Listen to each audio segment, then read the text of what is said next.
काननं भूतगणाधिसेवितं कपित्यजम्बूफलचारुभक्षणम् उमासुतं शोकविनाशकारकं नमामि विघ्नेश्वरपादपङ्कजम्।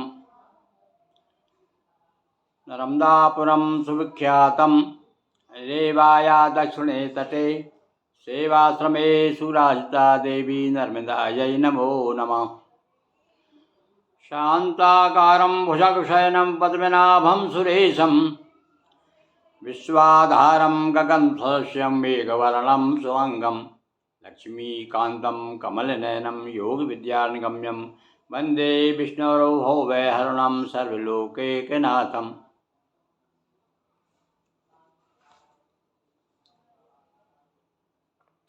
नारायणं नमस्कृत्य नरं चैव नरोत्तमं देवीं सरस्वतीं व्यासं ततो जयमुदीरयेत्।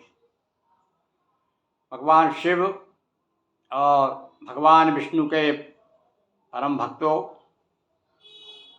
श्रावण मास में इस बार भगवान शिव और भगवान विष्णु दोनों के ही पूजन का, दोनों का ही स्मरण बंदन अर्चन करने का एक सुअवसर प्राप्त हुआ है।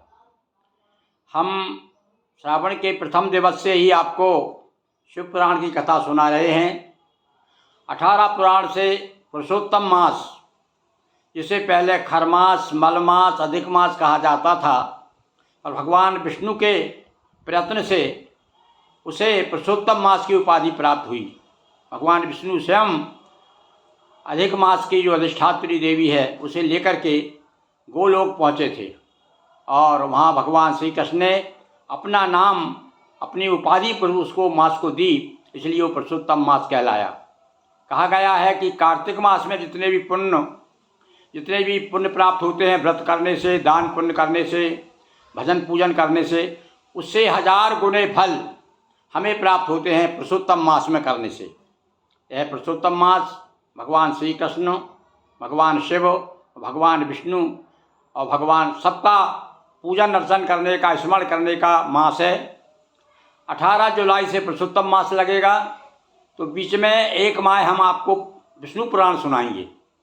अब प्रश्न उठा कि भाई शिव पुराण तो प्रातः 6 बजे आप रोज़ सुन रहे हैं एकम से, और 18 जुलाई से यह जो पुरुषोत्तम मास शुरू होगा, यह हम शाम को 7 बजे आपको रोज़ एक कथा विष्णु पुराण की एक कथा सुनाते रहेंगे। वैसे तो आप लोग हमारी सब बीच में विष्णु पुराण का पारायण भी हमने आपको सुना चुके हैं, भागवत पुराण भी सुना चुके हैं, देवी भागवत पुराण भी सुना चुके हैं, पर इस मास का, पुरुषोत्तम मास का और श्रावण मास का लाभ लेने के लिए हम विशेष रूप से आपके सामने उपस्थित हैं कि आप भी लीजिए। 5-5 मिनट, ज़्यादा 7 मिनट, 5, 7, 10 मिनट से ज़्यादा मैं नहीं बोलूँगा। हर दिन आपको एक नई कथा सुनाऊँगा। तो आज हम पुरुषोत्तम मास प्रारंभ हो रहा है, तो मान के चलिए कि पुरुषोत्तम मास के प्रथम दिवस से भगवान विष्णु की कथा विष्णु पुराण से, जो हमने संक्षिप्त विष्णु पुराणम इस नाम से तैयार किया है। ये विष्णु पुराण, इसमें 6 अंश हैं, और 6 अंशों में अलग अलग प्रसंग दिए हैं। हम बताएंगे कौन कौन से कथाएं हैं। विशेष रूप से इसमें भगवान श्री कृष्ण की कथा बड़ी सुंदर सुंदर जो भागवत में दी गई हैं 10वें स्कंद में, और उनको ही थोड़ा सा परिवर्तन करके और कुछ नई कथाएं भी भगवान की दी गई हैं। तो लीजिए अपन शुरू करते हैं। भगवान वेदव्यास को प्रणाम करते हुए, जिनकी कृपा से हमें यह अवसर प्राप्त हुआ कि हमने इन पुराणों का दुहा चौपाइयों में, और विशेष रूप से हम आभारी हैं गीता प्रेस गोरखपुर के, क्योंकि संस्कृत ना जानने वालों के लिए इतना सुलभ कर दिया उन्होंने पुराण साहित्य, और उसको भी वो संक्षेप में करने का अवसर हमें प्राप्त हुआ है। तो ये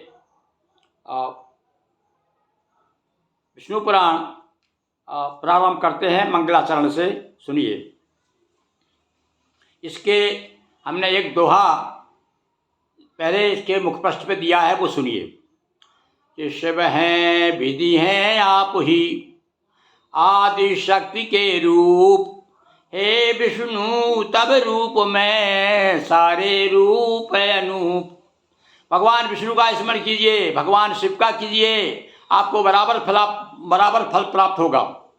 भगवान, क्योंकि कहा भी गया है, तुलसीदास जी ने तो बड़े डंके की चोट पर ऐलान किया है कि शंकर प्रिय मम द्रोही शिवदास, ते नर करही कलप भरो, घोर नरको में वास।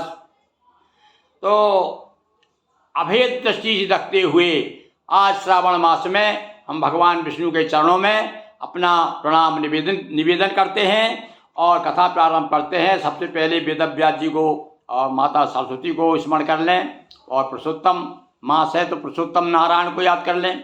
तो नारायणं नमस्कृत्य नरं चैव नरोत्तमं यानी पुरुषोत्तम, नारायणं नमस्कृत्य नरं चैव नरोत्तमं, देवीं सरस्वतीं व्यासं ततो जयमुदीरयेत्। बोलिए वेदव्यास भगवान की जय। चक्र सुदर्शनधारी भगवान विष्णु की जय। उमापति महादेव की जय। श्री संक्षिप्त श्री विष्णु पुराणम वंदे वाणी विनायकौ शिवोम मंगलाचरण। गाया वेदों ने जिसे एकाक्षर ही मान, वह बहुताक्षर के रूप में गाते वही पुराण। गाया वेदों ने जिसे एकाक्षर ही मान, एक ही अक्षर है। कौन सा अक्षर है? वह ओम से ही सब कुछ निकला है। और अब तो विज्ञान ने भी सिद्ध कर दिया है कि भैया सूर्यमंडल से भी ओम की ध्वनि बराबर गुंजित हो रही है। तो ऐसे एकाक्षर जो है, वो एकाक्षर जो है, मैंने एक जगह अपनी एक पंक्ति, एक दोहा मेरा बड़ा प्रसिद्ध पंक्तियाँ हैं मेरे एक छंद की, कि एक ब्रह्म ही दो होने का खेल किया करता है। एक ब्रह्म ही दो होने का खेल किया करता है, और जन्म जन्म के बिछड़ों का नव मेल किया करता है। तो भैया वो एक ही ब्रह्म है, उसे आप किसी भी नाम से पुकारिए।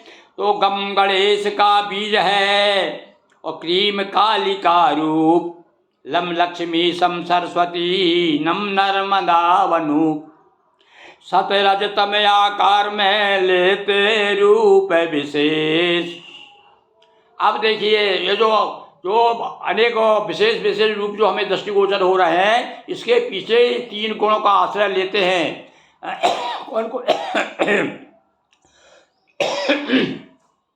कौन से तीन गुण हैं? सत रज तम, रजोगुण, तमोगुण, सतोगुण, इनका आश्रय लेकर के तीनों देवता हमारे सामने प्रकट होते हैं। रजोगुण से ब्रह्मा जी, सतोगुण से भगवान विष्णु और तमोगुण से भगवान रुद्र। तो सत रज तम आकार में होते रूप विशेष, सात्विक राजस तामसिको विष्णु विरंच महेश, आदि अनादि अगम जो वन में रहते अनंत, कभी अचर चर चर कभी अचर कहातावंत, श्री शारदा शिवा का वगर न होता साथ, आदि शक्ति भगवती पार्वती शारदा और इनका परम कृपा मेरे ऊपर सदा सदा रही है। इसलिए मैं आपके सामने अपनी वाणी को मुखर करने के लिए उपस्थित हो जाता हूँ। तो श्री शारदा शिवा का वगर न होता साथ, जिन्हें नाथ हम कह रहे होते सभी अनाथ। अनेकों अनाथों को नाथ बना दिया है। मुकम करोति वाचालम, मुख भी वाचाल हो जाता है। तो कही नर्मदा की कथा और शिव पुराण का गान। इसके पूर्व में हम नर्मदा पुराण, स्कंद पुराण में जो रेवा खंड है उसे नर्मदा पुराण नाम से प्रस्तुत कर चुके हैं। और उसके बाद में फिर देखिए भगवती की कृपा ऐसी हुई नर्मदा जी की कि फिर उनके जो पितृतुल्य हैं भगवान शिव नर्मदा जी के पिता कहे जाते हैं, उनका पुराण शिव पुराण बड़ा प्रसिद्ध पुराण है 18 पुराणों में। वो पूरी कथा लेकर के आप उसे भी सुनेंगे तो बड़ा आनंद आपको आ रहा होगा। अभी रोज रोज आप देखिए, आगे देखिए भगवान शिव का विवाह आने वाला है। अभी तो कार्यक्रम वो चल रहा होगा, देखिएगा वहाँ से चल रहा है। एकम से हमने शुरू किया है तो कहाँ तक पहुँचे हैं अब आप सुन ही रहे होंगे। तो कही नर्मदा की कथा और शिव पुराण का गान, देवी भागवत बाद अब सुनिए विष्णु पुराण। ये विष्णु पुराण आते आते इसके पहले नर्मदा पुराण और शिव पुराण और उसके बाद में भगवती आदि शक्ति का पुराण जो है देवी भागवत पुराण, वह भी जो है इसी प्रकार से हमने दोहा चौपाइयों में प्रस्तुत किया है, प्रकाशित भी हो चुका है और अधिकांश वितरण हो चुका है। शिव पुराण की प्रतियां हमारे पास कम है। इसी प्रकार से नर्मदा पुराण भी अब शेष नहीं है, अशेष है। और अब हाँ, विष्णु पुराण और हमारे पास में देवी भागवत विष्णु श्रीमद् भागवत पुराण, ये दो पुराण अभी हमारे पास में है। जो भी सज्जन इच्छुक हैं और जो आस्थावान हैं दोहा चौपाइयों में, जो चाहते हैं कि भाई रामायण की तरह इसका पाठ करें, तो वो हमसे प्राप्त कर सकते हैं नीचे अपनी टिप्पणी दे करके हमारे इस चैनल पर। तो सुनिए अब आगे। लौकिक दृष्टि से हमें दिखते हरिहर भिन्न, ये भैया हमारी ये लौकिक दृष्टि से जरूर दिखाई देते हैं, ये शिव हैं, ये विष्णु हैं, किंतु तात्विक दृष्टि कह रही हरिहर शक्ति अभिन्न, और हरिहर शक्ति अभिन्न है। ये तात्विक दृष्टि से इनमें कोई अंतर नहीं है। शिव है विधि है आप ही, है आदि शक्ति के रूप, हे विष्णु तब रूप में दिखते रूप अनूप। और मुझे तो भैया भगवान शिव में विष्णु नजर आते हैं और विष्णु में भी भगवान शिव नजर आते हैं, आदि शक्ति नजर आती हैं। विविध भक्ति रुचि रुचि अनुसारा, भय भ्रम दूर है तू अवतारा। और भैया ये तो अपनी अपनी रुचि के अनुसार है। हमारे यहाँ इतनी छूट दी गई है कि भक्त अपनी रुचि के अनुसार अपने इष्ट को अपने इष्ट मान सकता है, अपने इष्ट के सामने अपना इष्ट मान करके और उसका अर्चन पूजन कर सकता है। कभी प्रकट गोदज हितकारी और होते चक्र सुदर्शनधारी। कभी भगवान जो हैं आपने आप बताया है भैया, भगवान जन्म कब लेते हैं? भगवान ने कहा है ना गीता में कि अर्जुन मेरा अवतार तभी होता है। कब कि जगती में भ्रष्टाचार तभी जभी होता है, अर्जुन मेरा अवतार तभी होता है। जब जब अत्याचार बढ़ जाता है संसार में, तब भगवान को अभी उतना बढ़ा नहीं है। अभी लोग तो भक्त लोग इंतजार कर रहे हैं कि भगवान आएंगे पर कब आएंगे। अभी तो भैया शुरू हुआ है कलयुग, अभी तो बहुत हजारों वर्ष है इसका, अभी तो 5,000 निकले हैं इसके कलयुग के। तो भगवान अपने कभी चक्र सुदर्शन धारण करके आ जाते हैं। मत्स्य कभी बन कभी बराह, कभी भगवान बारह एक अवतार लेते हैं और कभी जो है मत्स्य बन जाते हैं, मत्स्यावतार लेते हैं भगवान। और मैथुन श्रेष्ठ हेतु और करते जग की दूर कराहा, परशुराम बलराम राम बन। भगवान कभी परशुराम बन के आते हैं, कभी राम बन के आते हैं, कभी बलराम बन के आते हैं। अरे आपने वो भजन बड़ा प्यारा सुना है ना कि राम बन के कभी श्याम बन के आ जाना मेरे घर, आ जाना मेरे दरबार में, आ जाना मेरे द्वार पे और घनश्याम बन के। इस प्रकार से बहुत से भजन भक्ति लोग अपने अपने ढंग से गाते रहते हैं। तो बर्तन व्रत जल का वाकारा, होते आप भक्त अनुसारा। बस ये बात विशेष ध्यान रखना है आपको कि हमारे जो इष्ट हैं, हमारे जो पूज्य हैं, जिन्हें हम पूजते हैं, जिनका हम स्मरण करते हैं, और भगवान जो हैं अपने भक्तों के लिए जिस प्रकार से जिस बर्तन में आप जल रखोगे वो जल का आकार वही बर्तन की तरह हो जाता है। उसी प्रकार से ईश्वर भी अपने भक्तों की रुचि के अनुसार रूप धारण करके आ जाते हैं। देखिए प्रहलाद ने तो मन में कामना की थी, क्या की थी? खम्भ फाड़ के आ गए थे। उन्हें कहा कि देख तेरे भगवान खम्भ में है क्या? तो उसने कहा भगवान कहाँ नहीं है, खम्भ में भी है। तो उसने खम्भ को जो प्रहार किया और वहीं से भगवान नरसिंह अवतार हो गया। तो ऐसे ही भगवान जो है अपने अपने भक्तों की रुचि के अनुसार अवतार लिया करते हैं। और मूर्त अमूर्त अगोचर गोचर सरित सरोवर सागर भूधर जल में चेतन में कन कन में, विष्णु रमे हैं तन में मन में। भगवान विष्णु कहाँ नहीं है? सिया राम में सब जग जानी, करऊं प्रणाम जोर जुग पानी। तो कण कण में बसे हुए हैं। हाँ, बस देखने की दृष्टि चाहिए, हमारी दृष्टि में परिवर्तन होना चाहिए। दृष्टि यदि आप बदल जाती है तो संसार बदल जाता है। तो सृष्टि और दृष्टि, और दृष्टि के अनुसार सृष्टि चलती है, सृष्टि के अनुसार दृष्टि नहीं होना चाहिए, दृष्टि के अनुसार सृष्टि होना चाहिए। जड़ में चेतन में कन कन में विष्णु रमे है तन में मन में। समय समय पर भक्त पर हो करके आसक्त, यद्यपि परम विरक्त है फिर भी है अनुरक्त। अरे संसार से उन्हें क्या लेना देना है, संसार से बिल्कुल विरक्त होते हुए भी भगवान जो है अपने भक्तों के कारण अनुरक्त हो जाते हैं। शिव भक्ति शिव चरित भी प्रति भी प्राण, शिव भक्ति शिव चरित प्रति भी पुराण में प्यार। और केवल भैया ये सुनिए, भगवान विष्णु पुराण में केवल विष्णु की कथा नहीं है, शिव चरित्र की कथा को भी स्थान दिया गया है, वही अभेद दृष्टि बताने के लिए कि दोनों में कोई भेद नहीं है। वैष्णव भक्ति शिव भक्ति शिव चरित प्रति भी पुराण में प्यार, वैष्णव भक्ति उपासना का यह मूल आधार। पर प्रमुख रूप से वैष्णव लोगों के लिए बड़ा प्रिय है, जिस प्रकार से शैवों को शिव पुराण प्रिय है, इसी प्रकार से वैष्णवों के लिए तो यह प्राण ही है।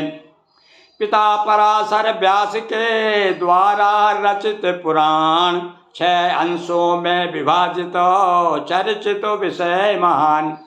6 अंशों में वर्णन किया गया है और इसकी रचना पहले ही इनके पिताजी ने रचना कर दी थी। वेदव्यास जी ने तो फिर उसका गायन किया है, सुखदेव जी ने प्रचार किया है और अपने शिष्य को दिया है। और इनके पिताजी पराशर ऋषि जो है पराशर, इनने इसकी पहले ही रचना कर दी थी विष्णु पुराण की।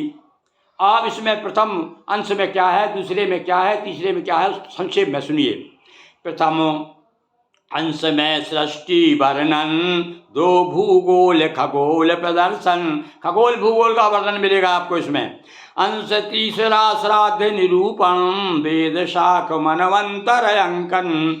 और तीसरे अंश में श्राद्ध का वर्णन किया है और वेदों की शाखाएं बताई गई है। सूर्य चंद्र वंशी नृप वर्णन, कलयुग कितना श्रेष्ठ अकिलन। और भैया ये वंशों का, राजाओं के वंशों का वर्णन और ऋषि मुनियों का वंशज तो हर पुराण में है, क्योंकि ये पुराणों की विशेषता भी बताई है, इसमें उनका होना बहुत जरूरी है। तो इसमें भी सूर्य चंद्र वंशी राजाओं का वर्णन है और ये भी बताया कि भैया कलयुग में बहुत श्रेष्ठ है। तुलसीदास जी ने भी इसीलिए तो कहा है, विष्णु पुराण की तो भाव उन्होंने व्यक्त किए हैं क्या कि कल युग समय युग आने नहीं, जो नर कर विश्वास। यदि विश्वास करे तो राम नाम के कहना चाहिए संबल से, बल से, सहारे से इस संसार रूपी सागर को पार कर सकता है। कृष्ण चरित का वर्णन सारा, पंचम प्रमुख कृष्ण अवतारा। और 5वें अंश में तो भगवान श्री कृष्ण की महिमा विशद रूप से गाई गई है। हमने भी भैया देखो भगवान श्री कृष्ण का जब वर्णन आया तो बाकी के तो चरित्र हमने अंश में थोड़े में लिया है, और भगवान श्री कृष्ण का तो 30-40 पेज में वर्णन किया है हमने। अब आगे आप देखेंगे तो बड़ा आपको आनंद आएगा, और हमको भैया लिखते लिखते और सुनते में आज भी बार बार पढ़ने का मन होता है। ब्रह्म योग कलि धर्म निरूपण, 6वां विविध विषय भी वर्णन। और 6वें में 5वें में तो आपने देखा कृष्ण अवतार, और 6वें में ब्रह्म योग और कलयुग के धर्म के बारे में बताया गया है। भक्ति ज्ञान उपासना का अद्भुत यह ग्रंथ, कलि के जीवों के लिए दिखा रहा यह पंथ। बोलिए कृष्ण चंद्र की जय, रमापति रामचंद्र की जय। हर हर महादेव शंभो।